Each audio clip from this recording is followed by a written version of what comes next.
Bonjour à tous, on commence cette revue de presse du côté de l'Angleterre, et plus précisément de Manchester City. Hier, les hommes de Pep Guardiola l'ont emporté 1-0 contre Tottenham et ont pris une petite revanche sur leur bourreau en Ligue des Champions. Malheureusement pour les Citizens, la rencontre a été également marquée par la nouvelle blessure de Kevin De Bruyne dès la première mi-temps. Un coup dur pour De Bruyne et pour City comme le rapporte le Sun ce dimanche. Et c'est surtout une saison très compliquée pour le milieu belge, déjà blessé à 3 reprises sur cet exercice.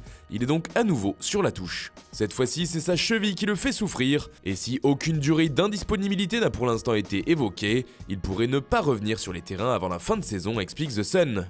En Espagne, le Real Madrid joue cet après-midi face à l'Athletic Bilbao, et son entraîneur Zinedine Zidane s'est vu rassurant sur son état de fraîcheur en conférence de presse d'avant-match. Je ne suis pas crevé, a-t-il affirmé, comme le rapporte AS. Malgré cette fin de saison sans grand enjeu pour les merengues, Zizou n'éprouve aucune lassitude et garde son esprit concentré sur ses derniers matchs.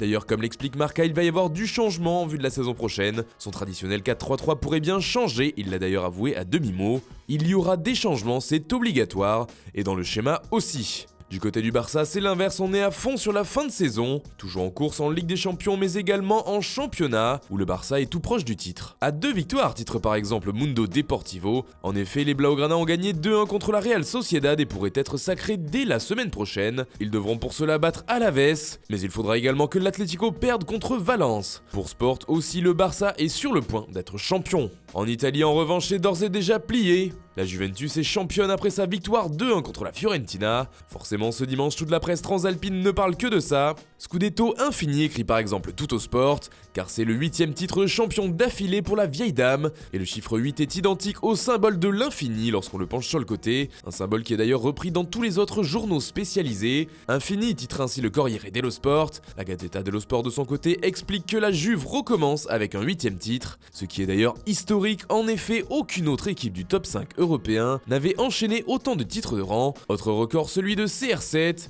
car Cristiano Ronaldo est le premier à gagner le championnat en Angleterre, en Espagne et maintenant en Italie donc. CR8 titre ainsi le Quotidiano Sportivo, en hommage au quintuple Ballon d'Or. Enfin, on termine par la France où le PSG pourrait lui aussi être sacré champion ce week-end.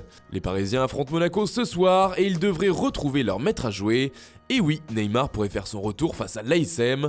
Un dimanche pour renaître, titre le Parisien. Selon le quotidien, la star brésilienne sera certainement remplaçante au coup d'envoi, mais devrait donc rentrer en jeu. Neymar a eu de bonnes sensations à l'entraînement hier, mais il faudra attendre dans la journée pour savoir si le staff prend finalement la décision de valider sa place et son retour dans le groupe. Voilà, c'est tout pour ce matin. Bonne journée à tous, on se retrouve très vite pour une nouvelle vidéo sur Foot Mercato.